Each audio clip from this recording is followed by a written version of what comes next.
আমি এখন রান্না করবো হচ্ছে পনির, তাই পনিরগুলোকে আমি মানে ভেজে নিয়েছি। আর করবো হচ্ছে আমি গোটা মশলা দিয়ে, সেইটা মানে আমি যেহেতু এখানে নিয়ে আসিনি, মানে মিক্সার গ্রাইন্ডার নিয়ে আসিনি, তাই এইটা হচ্ছে গাজর কুচি, টমেটো কুচি, আলু, হচ্ছে আদা কুচি, আর হচ্ছে লঙ্কা কাটা, আর পেঁয়াজ কুচি, আর এই যে ধনেপাতা। তো এইগুলো দিয়ে আজকে আমি পনির রান্না করবো গোটা জিরে দিয়ে। তো তেজপাতা হলে ভালো হতো, কিন্তু তেজপাতাও আমি কিনতে ভুলে গেলাম। আজকে বাজারে গিয়েছিলাম কিন্তু তেজপাতা আনতে ভুলে গেছি। জিরে ফোড়ন দিয়েছি, দেওয়ার পরে হচ্ছে আমি এখানে আলুগুলো দিয়ে দেবো।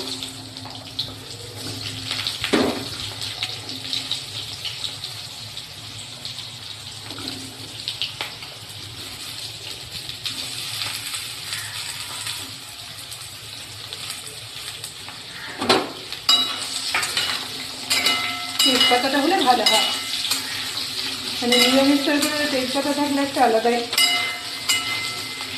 এর মধ্যে গাজরগুলো দিয়ে দেবো।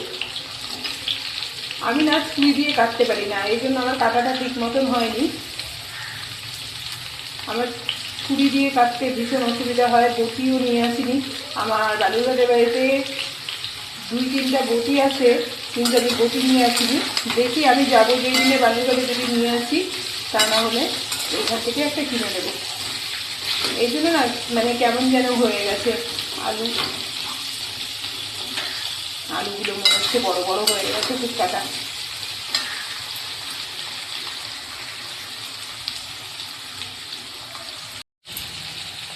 এবার এগুলো ভালো করে ভাজা হয়ে গেছে। আলু, গাজর, এর মধ্যে লবণ আর হলুদও দিয়ে দিয়েছি আমি। এরপর এর মধ্যে দিয়ে দেবো পেঁয়াজ কুচি।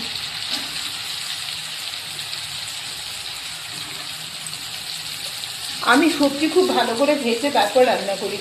মানে আমার যদি একটু কম ভাজা হয়, তাহলে আমার কীরকম যেন মানে মনে হয় যেন স্বাদ বেশি, মানে আমার সেরকম আমার মনে হয় যেন অতটা স্বাদ হয়নি, মানে ভেজে করলে যতটা স্বাদ হয় সবজির। তাই আমি সবজিগুলোকে না সবসময় একটু ভালো করে ভাজি। সে মশলা আমি দেই কম দেই, মানে বাটা মশলা দিই বা গোটা মশলা দিই, সেটা বড় কথা না, কিন্তু সবজিটা ভাজলে আমার মনে হয় যে সবজির একটা আলাদাই টেস্ট হয়।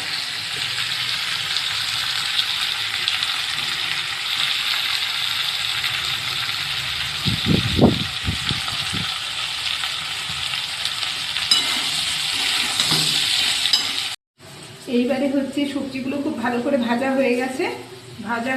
এইবারে হচ্ছে এই টমেটোটা দিয়ে দিই। টমেটো জল থাকলে ওই জন্য সবজির সঙ্গে দিলে পরে মানে সবজিগুলো ভাজতে একটু দেরি লাগে। এই জন্য আমি যখন সবজি আর পেঁয়াজ যখন ভাজা হয়ে যায়, তারপরে আমি টমেটো দিই।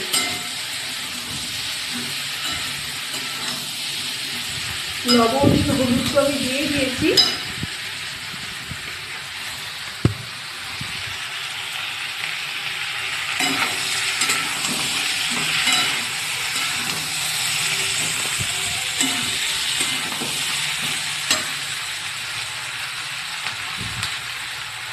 এবারে দিয়ে দেবো জল।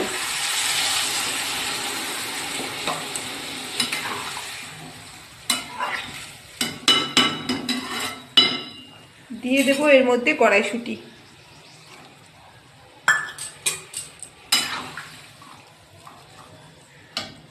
দিয়ে দেবো কাঁচা লঙ্কা।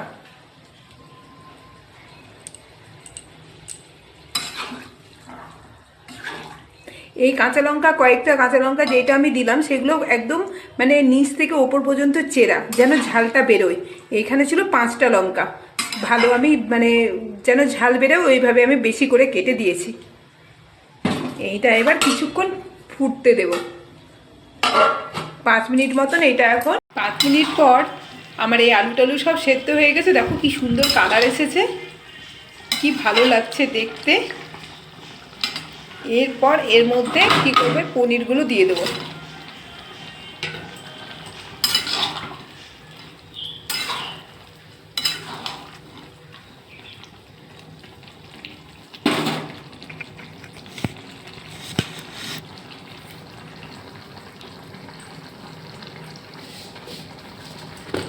দেবো এর মধ্যে একটু চিনি। আমি আবার একটু মানে নিরামিষ তরকারি আমার একটু মিষ্টি মিষ্টি না হলে ভালো লাগে না, একটু চিনি দিলাম।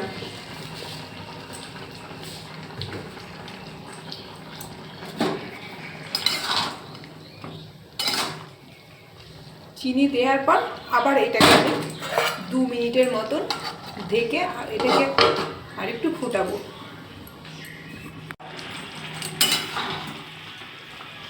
কি সুন্দর কালারটা এসেছে। এইবারে মানে সব পনিরটাও ভালোভাবে ফুটে গেছে। এইবারে এর মধ্যে এই যে কিছুটা কাঁচা লঙ্কা আমি হচ্ছে অল্প একটু একটু করে কেটেছি, মানে এই পেছনটাই একটু একটু একটু একটু করে কেটেছি যেন ঝাল না বেরোয়, আর কাঁচা লঙ্কার যেন একটা সেন্ট যেটা সেটা যেন পাওয়া যায়, এই জন্য এইটাও দিয়ে দিলাম। দেওয়ার পর এর মধ্যে একটু ধনে পাতা দিলাম।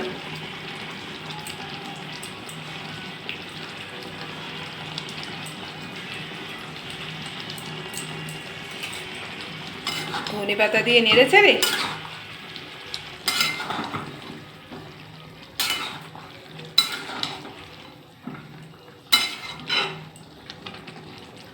ব্যাস কমপ্লিট আমার পনির রান্না।